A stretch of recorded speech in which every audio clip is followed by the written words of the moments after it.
خواتین کی ناپاکی اور جنت۔ خواتین کے حوالے سے عبادات میں یہ قانون ہے کہ اپنی ماہواری کے ایام میں وہ روزے رکھیں گی اور نہ نماز ادا کریں گی۔ کچھ خواتین اس حوالے سے یہ سوال کرتی ہیں کہ یہ قانون کیوں بنایا گیا ہے، بلکہ ایک دفعہ مجھ سے پوچھے گئے ایک سوال میں خاتون اسکالر کا یہ فتویٰ بھی نقل کیا گیا کہ خواتین کو ماہواری کے دنوں میں نماز روزے کا اہتمام کرتے رہنا چاہیے، کیونکہ قرآن کریم میں ایسی کوئی پابندی بیان نہیں ہوئی۔ تاہم یہ ایک حقیقت ہے کہ بہت سے دیگر احکام کی طرح عبادات کا ماخذ بھی قرآن مجید نہیں بلکہ سنت ہے۔ قرآن کریم میں عبادات کا ذکر تاکید، یاد دہانی، اہمیت اور بیان حکمت کے پہلوؤں سے ہوا ہے۔ یہ عبادات قرآن مجید سے پہلے بھی انبیاء کی ایک مستقل روایت کے طور پر جاری تھیں، اور آخری دفعہ رسول اللہ صلی اللہ علیہ وسلم نے ان میں ضروری ترامیم اور اصلاحات کر کے انہیں قیامت تک کے لیے جاری کر دیا۔ اسی سنت پر مبنی یہ قانون ہے کہ خواتین ماہواری کے دنوں میں نماز روزہ نہیں ادا کر سکتیں۔ اس کی حکمت قرآن مجید نے اس طرح بیان کی ہے کہ یہ ناپاکی کی ایک حالت ہے۔ البقرہ آیت 222۔ ظاہر ہے کہ ناپاکی کی حالت میں اللہ تعالیٰ سے عبادت کا تعلق قائم کرنا عبادت کی روح کے خلاف ہے۔ انہی آیات میں قرآن مجید یہ بھی واضح کرتا ہے کہ اس حالت میں میاں بیوی کا تعلق بھی قائم نہیں ہو سکتا۔ چنانچہ مسلمان اہل علم کا اس بات پر اجماع ہے، اور ہمیشہ سے یہ امت کا عمل رہا ہے کہ ماہواری کے ایام میں خواتین نہ نماز روزہ ادا کریں گی، نہ ان سے میاں بیوی کا تعلق قائم ہوگا۔ قرآن مجید کے بیانات سے ایک دوسری بات بھی معلوم ہوتی ہے، وہ یہ کہ خدا کی جنت میں دو نعمتیں سب سے زیادہ نمایاں ہوں گی، ایک میاں بیوی کے پاکیزہ جوڑے اور دوسرے خدا کی رضامندی کا پروانہ۔ سورہ آل عمران آیت 15۔ اگر غور کیا جائے تو معلوم ہوتا ہے کہ اللہ تعالیٰ نے ماہواری کے ایام میں جب خواتین ناپاک ہوتی ہیں، اپنی رضا اور قربت دینے والی دو انتہائی اہم عبادات اور میاں بیوی کے تعلق پر پابندی لگا کر دراصل اپنے بندوں اور بندیوں کو یہ پیغام دیا ہے کہ قیامت کے دن جو شخص ناپاک ہو کر اس کے حضور پیش ہوگا، اسے جنت میں ملنے والی میاں بیوی کے پاکیزہ تعلق اور اللہ تعالیٰ کی قربت جیسی عظیم نعمتوں سے محروم کر دیا جائے گا۔ یہ دو نعمتیں محض دو نعمتیں ہی نہیں بلکہ تمام مادی اور روحانی نعمتوں کی نمائندہ علامات ہیں۔ خدا کے نزدیک ناپاکی کیا ہے؟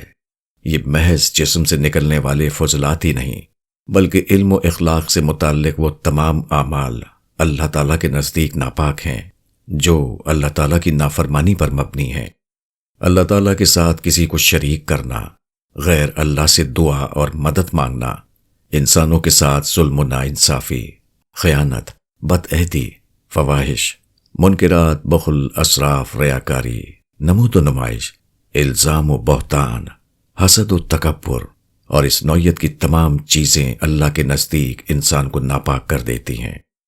آج انسان جب ان اعمال میں سے کسی عمل کا مرتکب ہوتا ہے تو بظاہر اسے برا محسوس نہیں ہوتا، لیکن ان میں سے ہر عمل اللہ تعالیٰ کے نزدیک ایک خلیص اور بدبودار عمل ہے۔ اس کا ارتکاب کرنے والا آہستہ آہستہ ناپاک ہوتا چلا جاتا ہے، اور اگر اسی حالت میں انسان مر جائے تو ایسے بدبودار گندے شخص کو خدا کی جنت میں داخل نہیں کیا جائے گا۔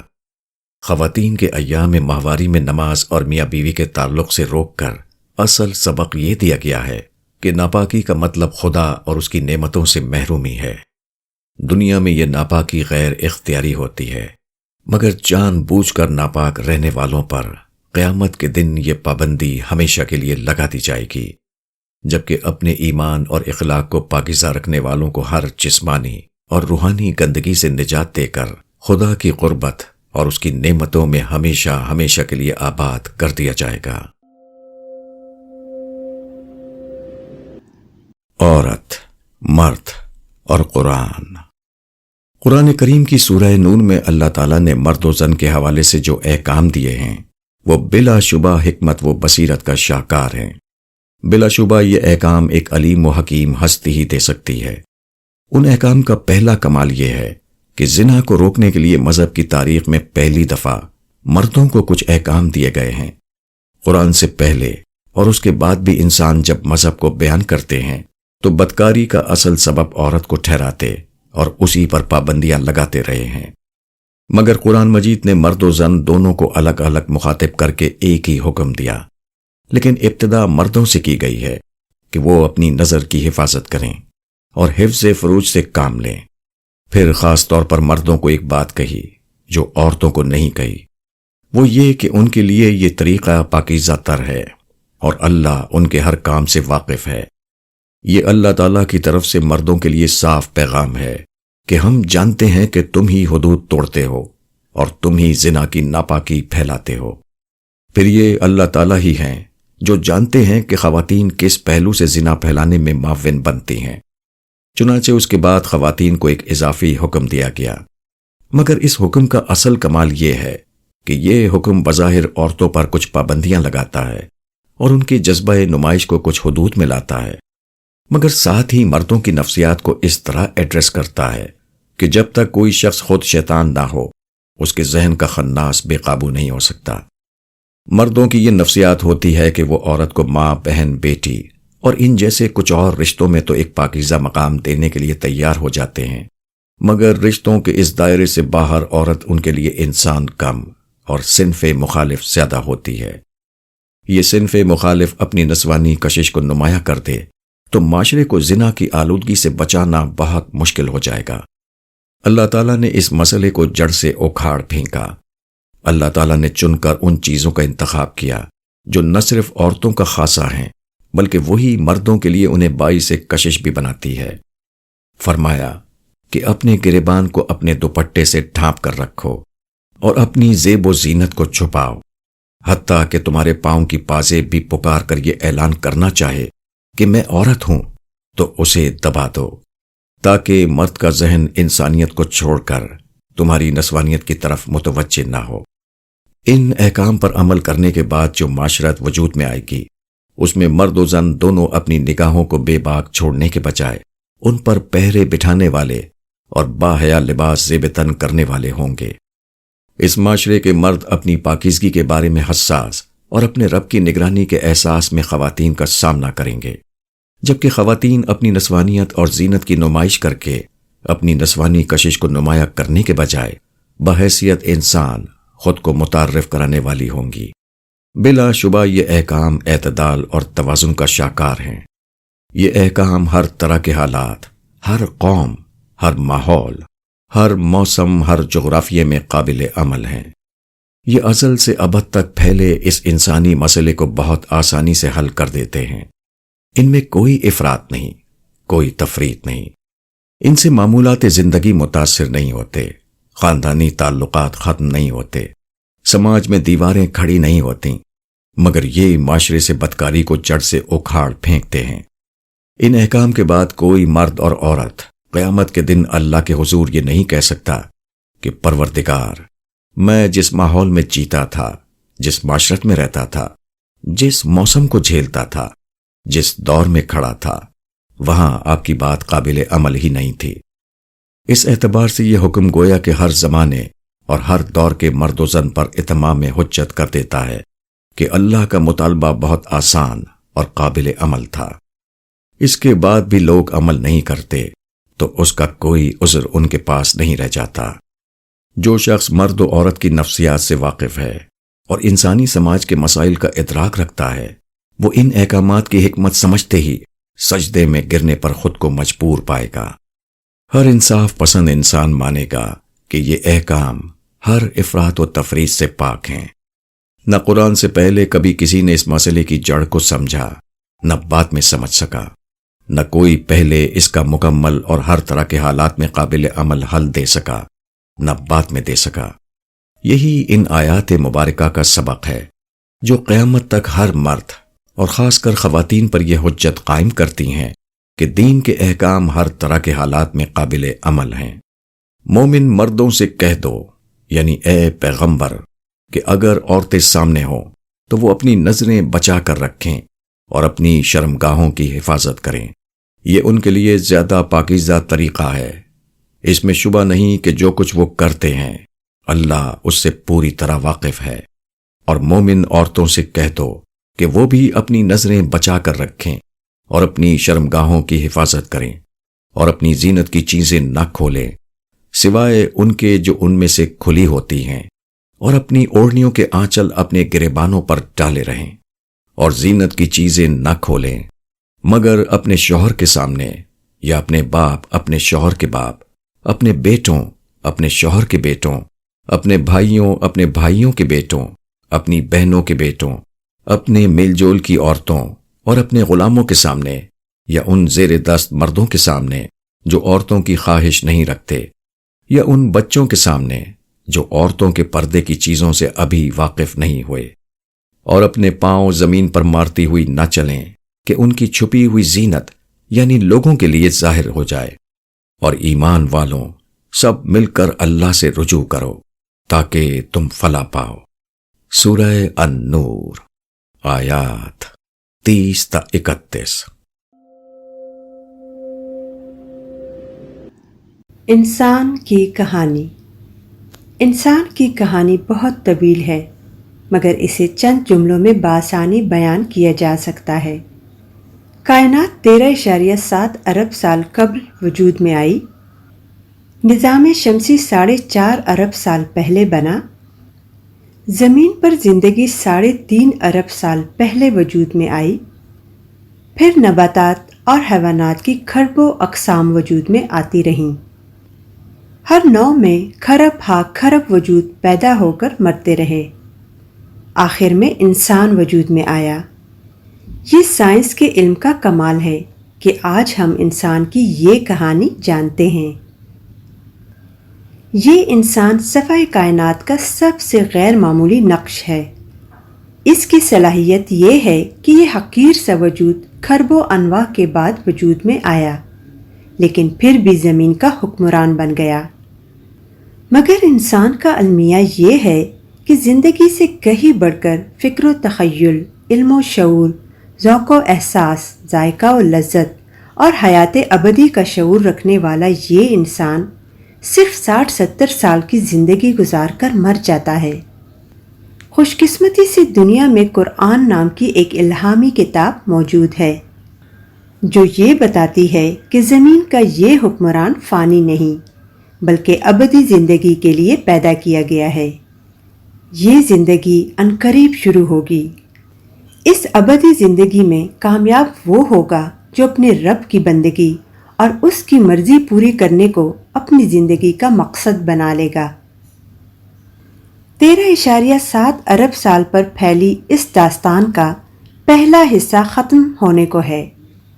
بہت جلد دوسرا حصہ شروع ہونے کو ہے، جب اس عالم کی جگہ نئے زمین و آسمان وجود میں آ جائیں گے۔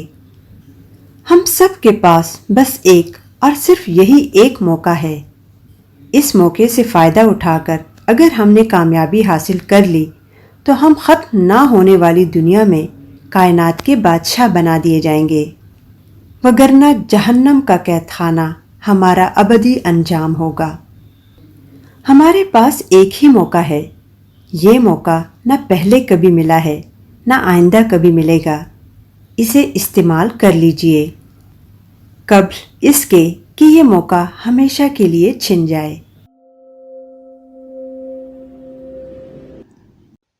کعبہ کی طرف منہ۔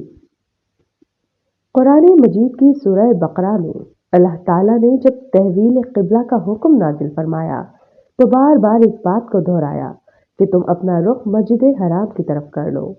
یہ بات اس سلسلہ کلام آیت 144، 149، 150 میں 5 دفعہ دہرائی گئی ہے۔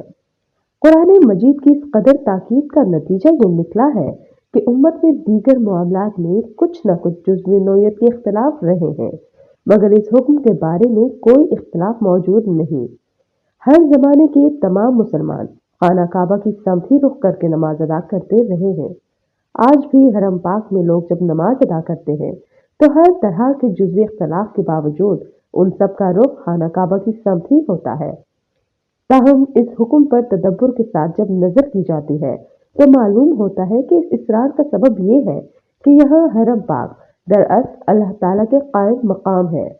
بندے کا رخ اصل میں اللہ تعالیٰ کی طرف ہی ہونا چاہیے، مگر چونکہ وہ مقام اور جسم کی ہر قسم کی کیفیت بلند اور پاک ہے، اس لیے بیت اللہ الحرام کو علامتی طور پر مسلمانوں کا قبلہ بنا دیا گیا، جس کی طرف رخ کر کے وہ نماز ادا کرتے ہیں۔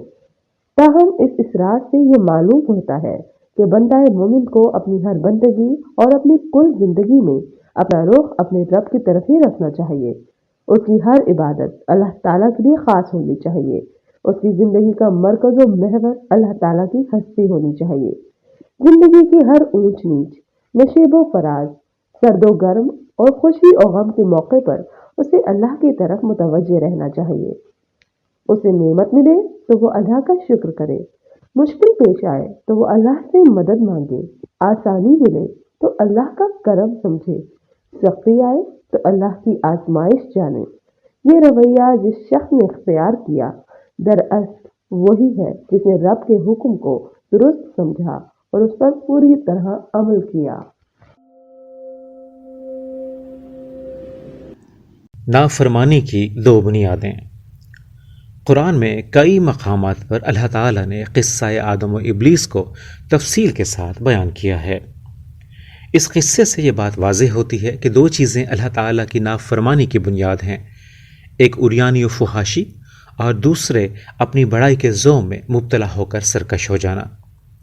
تاریخ اس پر گواہ ہے کہ انسانیت انہی دو بنیادوں پر بارہا صراط مستقیم سے بھٹکی ہے، یہاں تک کہ مذہبی لوگ بھی ان برائیوں میں پوری طرح مبتلا ہوئے، مگر مذہبی لوگ اپنے آپ کو حرف زنی سے بچانے کے لیے ان اعمال کا ارتکاب ہمیشہ دین کے نام ہی پر کرتے ہیں۔ پہلی چیز کی مثال ہمیں سورہ اعراف میں ملتی ہے، جہاں قصہ آدم و ابلیس بیان کرنے کے بعد اللہ تعالیٰ قریش کو ان کی ایک سری بے حیائی کی طرف متوجہ کرتے ہیں۔ زمانہ جاہلیت میں اہل عرب کا دستور تھا کہ وہ برہنہ ہو کر حرم کعبہ کا طواف کرتے۔ اس مکروہ عمل کے جواز کے لیے قریش نے ایک مذہبی عذر تراشا تھا۔ ان کے نزدیک باہر سے آنے والے لوگوں کے کپڑے زینت دنیا میں شامل ہیں، جس کی حج جیسی درویشانہ عبادت میں کوئی گنجائش نہ تھی۔ اس لیے ضروری تھا کہ یا تو وہ قریش میں اپنے کسی جاننے والے سے اس کے کپڑے مستعار لیں یا برہنہ ہو کر حرم کا طواف کریں۔ اس طرح خود قریش اور ان کے دوست احباب تو اس مکروہ عمل سے بچے رہتے، مگر دیگر لوگ، مرد ہوں یا عورت، برہنہ ہو کر حرم کا طواف کرتے اور قریش کے عیاش طبع لوگوں کے لیے ایک سامان لذت فراہم کرتے۔ قریش نے اس مکروہ عمل کو ایک مذہبی عمل اور بزرگوں کے دستور کے طور پر رائج کر رکھا تھا۔ وہ اس کی نسبت اللہ تعالیٰ کی طرف کرتے تھے، اس لیے اللہ تعالیٰ نے اس پر انتہائی ناپسندیدگی کا اظہار کیا اور واضح کیا کہ وہ کبھی کسی فحش چیز کا حکم نہیں دیتے۔ قریش کی طرح تاریخ دیگر مذاہب کے نفس پرور لوگوں کی ایسی ہی کہانیوں سے بھری پڑی ہے۔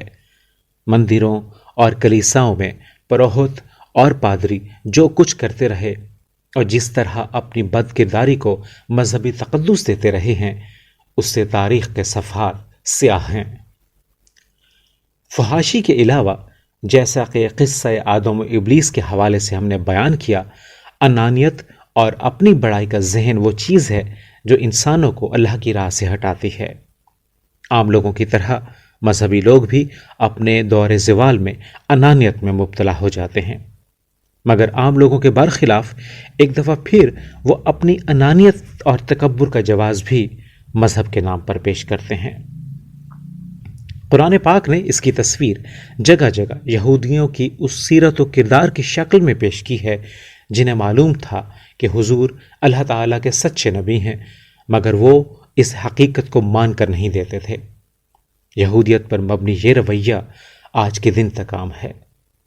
چنانچہ آج جس مذہبی گروہ کو دیکھ لیجئے، وہ اپنی بڑائی اور حق پرستی کے زوم میں گم ہوتا ہے۔ اسی پر بس نہیں، وہ ہر دوسری رائے رکھنے والے کو کافر، مشرک، بدعتی، گمراہ اور مغرب کا ایجنٹ قرار دیتا ہے۔ وہ بدگمانی کرتا ہے، برے نام رکھتا ہے، مخالفت میں جھوٹ، دروغ گوئی، بہتان، غیبت کی دنیا کے ہر ضابطے کو پامال کرتا ہے، اور ساتھ میں یہ دعویٰ بھی کرتا ہے کہ ہم دین کے خادم اور اس کا دفاع کرنے والے ہیں۔ ایسے لوگ اپنے پیروکاروں اور اپنے ضمیر کو یہی کہہ کر مطمئن کرتے ہیں کہ سامنے والا فرقہ اور فکر بہرحال غلط ہے، اس لیے نہ ان کو جان سے مارنا غلط ہے اور نہ ان کے خلاف بہتان اور جھوٹ کے تیر برسانا کوئی جرم ہے، جس کا نتیجہ یہ ہے کہ آج مسلمانوں کے تمام فرقے ایک دوسرے کے نزدیک گمراہ، کافر اور واجب القتل ہیں۔ یہ رویہ نبیوں کی نہیں بلکہ شیطان کی میراث ہے، جس نے اپنے تکبر کو خوبصورت الفاظ میں چھپانے کی کوشش کی تھی، مگر وہ عالم الغیب کے سامنے موجود تھا، اس لیے اللہ تعالیٰ نے فوراً اس پر لعنت کر دی۔ نزول قرآن کے وقت یہی رویہ یہودیوں کا تھا، ان پر بھی اللہ کی لعنت ہو گئی۔ آج مسلمانوں میں سے بھی جو لوگ اس رویہ کو اختیار کریں گے، ان کا انجام بھی خدا کی لعنت کے سوا اور کچھ نہیں، چاہے وہ خود کو کتنا ہی بڑا خادم دین قرار دیں، چاہے اپنے پیروکاروں کی نظر میں وہ کتنے ہی بڑے عالم و فاضل کیوں نہ ہوں۔ تقدیر اور عمل۔ سورہ بقرہ میں جس مقام پر روزے کے احکام زیر بحث آتے ہیں، وہیں یہ بات بھی بیان ہوئی ہے کہ نزول قرآن کے وقت کچھ لوگ روزے کی راتوں میں اپنی بیویوں سے تعلق زن و شوق قائم کرتے تھے، مگر دل میں اسے ممنوع خیال کرتے تھے۔ قرآن مجید نے گرچہ اس رویے کو خیانت سے تعبیر کیا، لیکن اس عمل کو جائز قرار دے دیا۔ قرآن مجید کی یہ آیت البقرہ 187 بظاہر تو کچھ شرعی احکام بیان کر رہی ہے، مگر انتہائی اختصار اور انتہائی جامعیت کے ساتھ جو مضامین اس ایک آیت میں کھولے گئے ہیں، سینکڑوں صفحات ان کی شرح و وضاحت میں لکھے جا سکتے ہیں۔ مثلاً اس آیت میں روزے کی رات میں تعلق زن و شوق کے لیے خیانت کا لفظ استعمال کر کے انسانی نفسیات کی بنیادی کمزوریوں ہی کو نہیں کھولا گیا، بلکہ لفظ خیانت کو حد درجے وسعت اور معنویت عطا کر دی۔ پھر اس آیت میں انسانی اجتماعیات کی بنیاد یعنی میاں بیوی کے رشتے کو رفث اور لباس کے بلیغ ترین اسالیب سے بیان کر کے یہ بتایا گیا ہے کہ یہ کس درجے کے قرب، تحفظ اور خوبصورتی کا تعلق ہے۔ اسی طرح اس آیت میں روزے کی رات کے وقت تعلق زن و شوق کی اجازت دیتے ہوئے جو الفاظ استعمال کیے گئے ہیں، وہ گرچہ اپنے اندر معنویت کے اور بھی بہت پہلو لیے ہوئے ہیں، مثلاً یہ کہ یہ تعلق برائے لذت نہیں بلکہ مقصد ہے، تاہم اس کے ساتھ یہ الفاظ مسئلہ تقدیر و عمل کو جس خوبی سے کھولتے ہیں وہ بے مثل ہیں۔ ارشاد باری تعالیٰ ہے، پس تم اب ان سے ملو اور اللہ نے تمہارے لیے جو مقدر کر رکھا ہے اس کے طالب بنو۔ یہ آیت کمال خوبی سے اس بات کو واضح کرتی ہے کہ انسانی عمل کا اللہ کی مقرر کردہ تقدیر کے ساتھ کیا تعلق ہے۔ اس دنیا میں ہر انسان اللہ کے اذن اور اس کی مقرر کردہ تقدیر کے مطابق ہی آتا ہے۔ وہ قرآن مجید میں ایک دوسرے مقام پر واضح کرتے ہیں کہ اللہ تعالیٰ اس معاملے میں جس کو چاہتے ہیں اسے بیٹے، جسے چاہتے ہیں اسے بیٹیاں، جسے چاہتے ہیں اسے دونوں ہی عطا کرتے ہیں، اور جس کو چاہیں اولاد ہی نہ دیں۔ الشورى آیات 49 تا 50۔ تاہم سورہ بقرہ کی اس آیت میں اللہ تعالیٰ نے واضح کر دیا ہے کہ ایک ایسے معاملے میں جو سر تسر ان کے ہاتھ میں ہے، جو ان کی مقرر کردہ تقدیر ہے، اس میں بھی ان کی مشیت یہی ہے کہ ان کی تقدیر انسانی عمل پر موقوف ہو، یعنی انسان تلاش کرے گا تبھی وہ پائے گا جو اس کے لیے مقدر کیا گیا ہے۔ یہی اصل فلسفہ تقدیر ہے۔ اللہ تعالیٰ اس دنیا میں لوگوں کو اپنی حکمت و مشیت کی بنیاد پر دینے یا نہ دینے کا فیصلہ کرتے ہیں، لیکن اس معاملے میں عام طور پر ان کی سنت یہی ہے کہ ان کا فیصلہ انسانی عمل ہی پر موقوف ہوتا ہے۔ وہ چاہیں تو اپنے ہر ضابطے اور قانون کو الگ رکھ کر عطا و بخشش کا فیصلہ کر لیں، اور چاہیں تو سارے اسباب کے باوجود کچھ نہ دیں، لیکن ان کا عام طریقہ یہی ہے کہ انسان کو وہی ملے گا جس کی اس نے صحیح و جہد کی ہوگی۔ یہی وہ ضابطہ ہے جو انسانوں کو ہمیشہ اپنے سامنے ملحوظ رکھنا چاہیے۔ عمل اور نتائج میں نسبت تناسب کا کچھ فرق تو ہو سکتا ہے، لیکن معاملہ اس کے برعکس ہو جائے، ایسا کرنا اللہ کا طریقہ نہیں ہے۔ جو بچے محنت سے پڑھتے ہیں، امتحان میں اچھے نمبروں سے وہی کامیاب ہوتے ہیں۔ جو لوگ زندگی میں جد و جہد کرتے ہیں، وہی ترقی و کامیابی کی سیڑھیاں طے کرتے ہیں۔ جو لوگ اسباب کی کھیتی بوتے ہیں، وہی نتیجے کی فصل کاٹتے ہیں۔